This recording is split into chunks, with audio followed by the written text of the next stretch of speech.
¿Qué tal? Buenos días, ¿cómo están? Bien, Muy ¿qué te bien. permite leer, digamos, esta actualidad tan dinámica de la Argentina de estos días, Juan Bueno, Pablo? mira, me parece muy acertado lo que dice el oyente, ¿no? Los billetes no valen, ¿sí? El peso está perdiendo el valor de manera cada vez más rápida y la gente obviamente trata de deshacerse de los pesos y bueno, uno de los principales, digamos, activos que la gente usa para mantener el valor, digamos, es el dólar, y es lo que estamos viendo, digamos, con esta última escalada del dólar. Ujú. Em, la economía, ¿qué tanto, perdón, la política, qué tanto contribuye, digamos, a esto? ¿Lo que estamos viviendo ahora es la disputa por el poder o es efectivamente un remesón de cómo está la economía de la Argentina, Juan? Mira, es difícil de separar porque el candidato oficialista, que a su vez es el ministro de Economía, digamos, como parte de su campaña electoral, ha hecho esto que se le dice el plan platita, que es, digamos, todas las medidas que implican una mayor emisión monetaria. Por ejemplo, que muchos trabajadores dejen de pagar ganancias o la devolución del IVA, todo eso resiente el ingreso fiscal del Estado y eso se compensa con emisión monetaria. La gente percibe obviamente que hay una mayor emisión monetaria, la emisión monetaria hace que la cantidad de pesos en circulación sea mayor y es como cualquier bien, digamos, cuando abunda baja su precio. Entonces es muy difícil decir si eso es una cuestión política o económica, digamos. Es una razón que tiene fundamento, ¿sí? O sea, lo que está pasando tiene un fundamento económico porque la emisión monetaria se acelera de manera casi descontrolada. Ajá.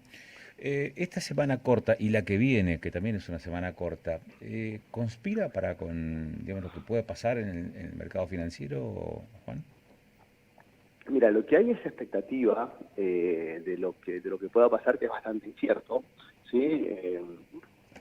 ¿Qué vemos nosotros? Que es probable que el día después de las elecciones haya una devaluación del dólar oficial, que no tiene ningún sentido que el dólar billete esté en 1.000 y el oficial a 3,67. Eso perjudica a los exportadores, pero perjudica también a los importadores que tienen completamente cortado el acceso a esos dólares. Es decir, una economía no puede funcionar así.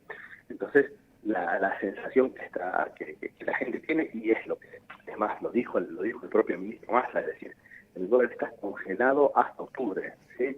O sea que la expectativa es que va a haber una devaluación el día posterior a las elecciones, nadie sabe de cuánto, pero sí, son 2 semanas muy turbulentas. A medida que nos acerquemos a las elecciones van a ser más turbulentas todavía, y bueno, es la realidad lamentablemente que nos toca vivir.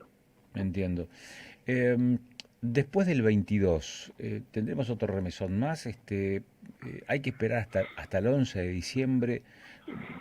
A ver, ¿qué te dice a vos digamos, el conocimiento, la sapiencia, la experiencia también de años anteriores respecto de lo que está ocurriendo, lo que puede ocurrir, ¿no? De acá hasta el 11 de diciembre.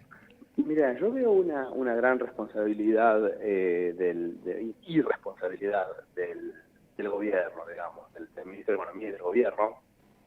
Me parece que no tienen ningún tipo de chance electoral y me parece que han demostrado no tener ningún inconveniente en lo que se dice dejar tierra arrasada, es decir, hacer todo todo lo posible en medidas de corto plazo, independientemente del daño futuro que eso pueda generar, ¿sí? Entonces, me parece que todavía no terminamos de ver la, la onda expansiva, digamos, de lo que ha ocurrido en estos últimos meses, donde se ha perdido toda idea de un manejo equilibrado de la economía, digamos, y se ha ido por una emisión absolutamente descontrolada, una tasa de interés altísima, un dólar oficial bajísimo. Es decir, hay muchas correcciones que hacer, ¿sí? Que son cada vez más difíciles, digamos, cuando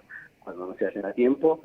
Entonces me parece que vamos a tener, a partir del día después de las elecciones hasta la asunción del nuevo gobierno, vamos a tener días bastante complicados. Ujú. ¿Por qué crees que si las medidas son tan nocivas para la economía, desde el actual equipo económico se persiste con este tipo de decisiones entonces, Juan? Bueno, es un poco una manera de negar la realidad. Es decir, hay una, hay una situación económica latente que es muy grave, que va a implicar, digamos, probablemente aumento de pobreza, descontento social, quizás un freno a la economía. Es una realidad que nadie quiere asumir. Entonces lo que se hace es tomar medidas de corto plazo que pueden generar un pequeño alivio, pero hacen que el problema que tenemos que asumir en el futuro sea cada vez mayor. ¿Sí? Entonces, el equipo económico, dado que está en campaña, no está con interés en resolver los problemas en el mediano plazo, sino en tratar de sacar un poquito de rédito político en el momento, a ver si pueden llegar a ser competitivos con las elecciones. Y bueno, después siempre está la posibilidad de echarle la culpa a otros, como se ha hecho siempre. Así que me parece que tiene cierta lógica, digamos, lo que está haciendo el gobierno. No es que hace algo que es inexplicable. Esta irresponsabilidad, digamos, tiene un sentido atrás. ¿Quiénes pierden? En esto está más o menos claro. ¿Y quiénes ganan con este escenario económico en donde los precios se disparan, el dólar se dispara? Bueno, Estoy pensando en el mercado exportador de peras y manzanas o de frutas. En realidad estoy pensando en el turismo internacional que pueda llegar a los centros turísticos de la región como Bariloche, San Martín de los Andes. Estoy pensando en la producción de hidrocarburos en la cuenca neuquina. Eh, ¿Quiénes ganan? bueno, digamos que en un futuro no muy lejano, creo que el turismo va a ser un sector que va a tener, digamos, una situación bastante buena. Las exportaciones me parece que también deberían mejorar, porque ¿cuál es el tema? Exportar y que por cada dólar que vos vendes en el exterior te den 367 pesos, digamos, no es ningún negocio. Entonces, me parece que con un dólar más alto la situación va a ser un poco mejor, pero teniendo en cuenta que va a haber una inestabilidad general mucho mayor, ¿sí? Entonces, esos sectores ganadores o a priori ganadores, que digamos, creo que van a tener que convivir en un escenario económico que va a ser más complejo, más turbulento que lo que tenemos ahora. Y no tenemos que olvidar, pero yo lo reitero, que ahora lo que se está haciendo es contener, digamos, la turbulencia a cualquier costo. Sí, pero esto no puede durar para siempre. Es decir, en algún momento la turbulencia económica la vamos a sentir mucho más fuerte. Y ahí, bueno, creo que si bien alguno por su actividad puede estar un poco más favorecido, digamos, va a terminar afectando a todos los sectores. Entiendo. Me arriesgo con esta pregunta, eh, quizás preguntando, digamos, digamos, algo que no tenga demasiado asidero o no, no sé, pero tengo que preguntártelo. Mira, en el desvarío de la economía del último tiempo, el gobierno tuvo como excusa, ¿no?, la sequía, la pandemia y la guerra de Rusia-Ucrania. Foco de conflicto, este foco de guerra ahora en Israel, en Medio Oriente, Israel bajo fuego, ¿puede tener algún tipo de consecuencias en el plano económico también, por ejemplo, para nuestro país, en el futuro cercano, Juan Pablo, o no se avisora una Sí, consecuencia de esas características?